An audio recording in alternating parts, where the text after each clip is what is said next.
السلام عليكم. ههلمامين سبسكرايب يا لايك. sidii sheegayaan warar u dhadhow madaxweynaha maxamed cabdullaahi farmaajo ayaa sheegayo in madaxweynuhu ku xujeeyay shakhsiyaadka u rucleynaya inay qabtaan xilka golaha wasiirada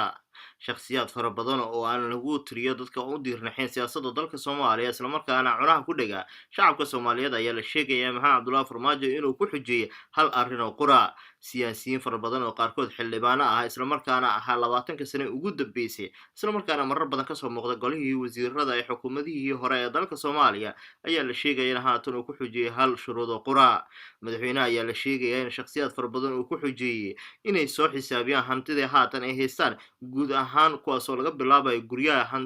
guryaha dhaqaalaha bangiyada ugu jirta iyo dhaqaalaha kale ee gawaarida